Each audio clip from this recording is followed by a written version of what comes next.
क्या आपकी भी सोनोग्राफी में ऐसी कोई फाइंडिंग आई है जिसको लेके आप परेशान हैं और आपको उसका जवाब नहीं मिल रहा है?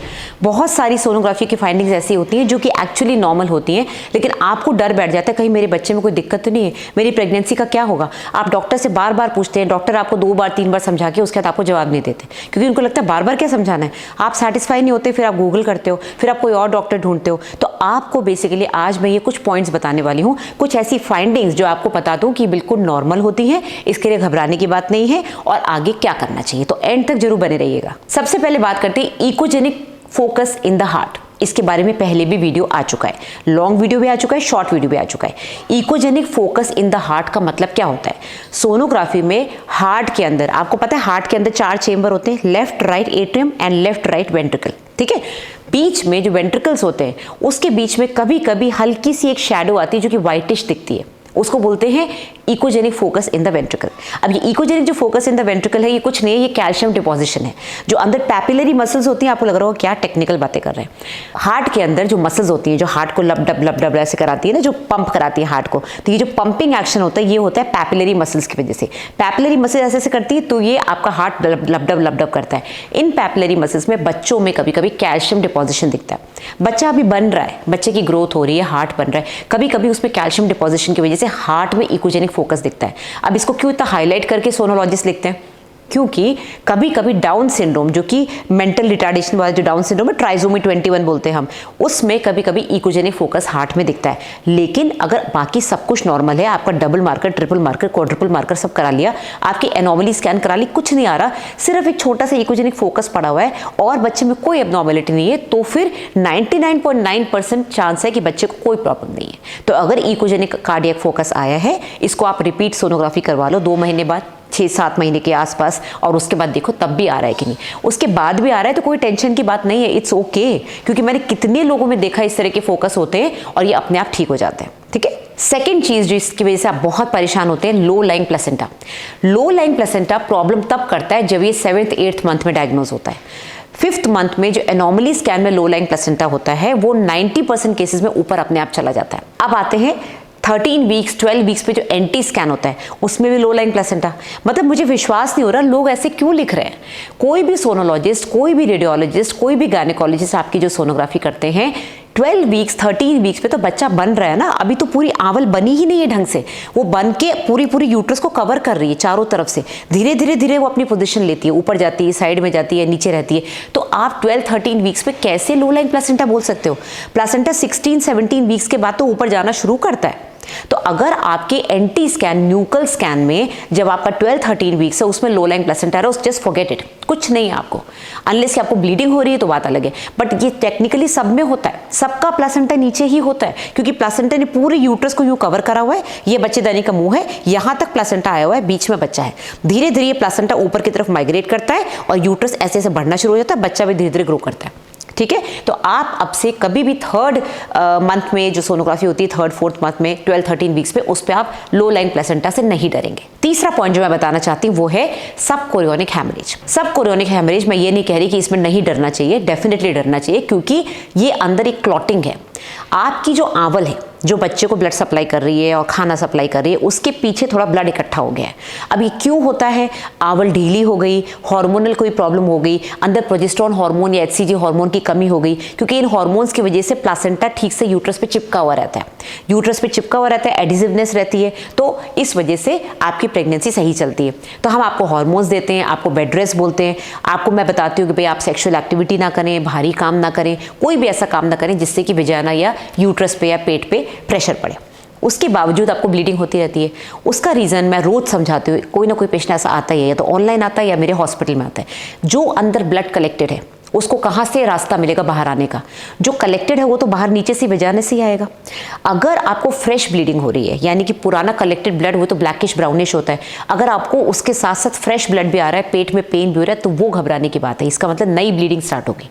अगर वो ऑलरेडी क्लॉट कलेक्टेड है और आपकी सोनोग्राफी में डॉक्टर कह रहे हैं बच्चा बिल्कुल सही है, बच्चे की हार्ट बीट चल रही है, तो फिर 50-60-70% चांसेस होते हैं कि बच्चे को कुछ नहीं होगा। क्यों 50-60-70 कह रही हूँ? कभी कभी ये बढ़ जाता है, कभी कभी क्लॉट बड़ा होके बच्चे की ब्लड सप्लाई तक आ जाता है, वहाँ कट ऑफ कर देता है। अगर वो कट ऑफ हो गया तो बच्चा चला जाएगा, बच्चा नहीं बचेगा। इसलिए मैं कह रही हूँ घबराने की बात है। इतना भी नहीं है कि अब जितना आप टेंशन करते कि ब्लीडिंग नहीं बंद हो रही, डॉक्टर पे डॉक्टर चेंज करे जा रहे हैं, उन्होंने दवाई दी कुछ फर्क नहीं पड़ा, इनसे दवाई ली कुछ फर्क नहीं पड़ा, तीसरी ने एडमिट कर लिया तो भी कुछ फर्क नहीं पड़ा। कारण जो अंदर कलेक्टेड है वो तो बाहर आएगा ना। और अगर डॉक्टर आपको दवाई दे रहे हैं, आपको पूरी सही दवाई चल रही है, प्रोजेस्टेरॉन चल रहा है, HCG चल रहा है, आपका फोलिक एसिड चल रहा है, आपको बेड रेस्ट बोला गया है, इससे ज़्यादा डॉक्टर क्या करेगा? अगर कुदरत चाहेगी कि बच्चा बचेगा तो आपको ब्लीडिंग धीरे धीरे बंद हो जाएगी। किसी किसी को मैंने देखा 5-6 महीने तक ब्लीडिंग होती है, उसके बावजूद बच्चे को कुछ नहीं होता। हाँ, बच्चा कमज़ोर हो सकता है, बच्चे को अंदर प्लासेंटा से जो ब्लड मिल रहा है उसकी कमी हो सकती है, थोड़ा अंदर पानी कम बन सकता है, पानी कम बनता है तो बच्चे के चारों तरफ न्यूट्रिशन कम होता है, पानी कम होता है तो बच्चा भी छोटा पैदा होता है, अगर लंबी ब्लीडिंग चल गई तो।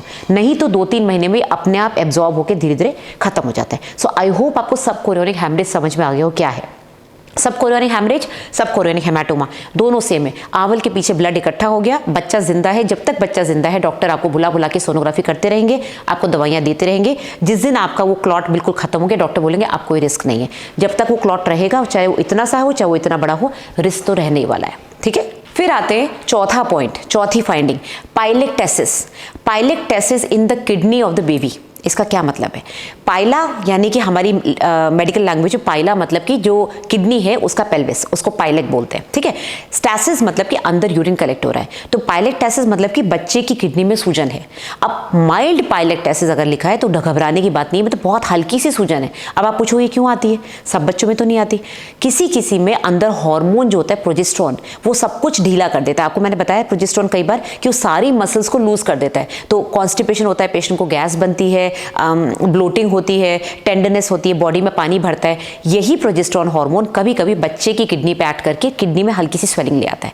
जैसे ही बच्चा बाहर आएगा, माँ के हार्मोन्स उसकी बॉडी से निकल जाएंगे तो ये स्वेलिंग भी निकल जाएगी। तो माइल्ड पाइलेक्टेसिस, माइल्ड मानिए माइल्ड पाइलेक्टेसिस यानी कि हल्की सी पाइलेक्टेसिस अगर है तो कोई घबराने की बात नहीं है, आप उसको रिपीट करा लें सोनोग्राफी। हो सकता है 9 मंथ्स तक सेम चीज़ आती रहे, माइल्ड पाइलेक्टेसिस। तो जो डॉक्टर हैं वो पाइलस जो पेल्विस होता है किडनी का उसको मेजर करेंगे। उनकी कुछ नॉर्म्स होते हैं, उनके कुछ सेंटीमीटर्स मिलीमीटर्स होते हैं। अगर वो बोलेंगे बढ़ रहा है तो घबराने की बात है, अगर वो बोलेंगे उतना ही है या कम हो रहा है अभी भी माइल्ड ही है तो कोई घबराने की बात नहीं, it is because of hormone. तो हल्का फुल्का सूजन, इवन आपके अंदर एज अ मदर आपके अंदर में भी किडनी में भी सूजन आ सकती है। जब इतना बड़ा यूट्रस आपके अंदर ग्रो कर रहा है तो आपके भी सारे ऑर्गन्स दब रहे हैं। तो बच्चे में अगर आ रहा है और माइल्ड लिख रहे हैं डॉक्टर, वो बढ़ नहीं रहा है और कोई पैरेन्काइमल डिजीज नहीं है किडनी में, तो ये नॉर्मल है। ओके, हार्मोनल इफेक्ट है। 5वीं चीज, प्रेगनेंसी में ओवेरियन सिस्ट, ये भी आप लोगों को बहुत डराती है। मैं आपको बता दूं, जब आप ओवुलेट करते हैं, जब आपका एग रिलीज होता है, उसके 1-2 दिन के अंदर आप कंसीव कर जाते हैं, स्पर्म आके उसको फर्टिलाइज कर देता है, उस समय ओवरी का क्या हाल होता है? जिस ओवरी से वो एग निकला है वो ओवरी तो फट गई ना, वो फट के कॉर्पस लूटियम बनता है। आपने कई बार सुना होगा डॉक्टर बोलते हैं कॉर्पस लूटियम सिस्ट, यानी कि ओवा निकलने के बाद जो ओवरी है उसको बोलते हैं कॉर्पस लूटियम। कभी कभी उसके अंदर पानी और ब्लड इकट्ठा रह जाता है तो कभी कभी वो सिस्ट जैसा दिखता है।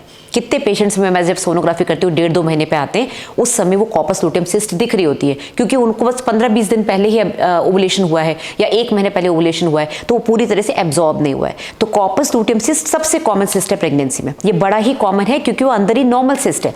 अगर वो बढ़ रही है, कभी कभी किसी किसी केस में कॉर्पस लूटियम सिस्ट इतनी बड़ी हो जाती है और अंदर से ब्लड आना शुरू हो जाता है और वो पेशेंट को पेन होना शुरू हो जाता है, क्योंकि यूट्रस के पीछे ब्लड इकट्ठा हो जाता है। और कभी कभी डॉक्टर को लगता है कहीं ऐसा तो नहीं पेशेंट एक्टोपिक प्रेगनेंसी की है, क्योंकि प्रेगनेंसी टेस्ट पॉजिटिव आ रहा है, यूट्रस के अंदर छोटा बच्चा है, दिख नहीं रहा है उनको, और उनको बाहर खूब सारा ब्लड दिख रहा है। तो ऐसे में कई बार ऑपरेट करके उस ब्लड को निकाल देते हैं सोच के कि हमने एक्टोपिक निकाल दिया, बट एक्चुअली बाद में वो पेशेंट वापस आता है तो उसकी सोनोग्राफी में हमको यूट्रस के अंदर बच्चा बढ़ता हुआ दिख जाता है। तो कॉर्पस लूटियम सिस्ट यानी कि अंदर ब्लड भरा हुआ है। बहुत रेयर केसेस ऐसा होता है कि फट जाए या बड़ी हो जाए, वरना छोटी सी होती है, धीरे धीरे 3rd मंथ की सोनोग्राफी जब आपकी एंटी स्कैन होगा तब तक ये गायब हो जाती है।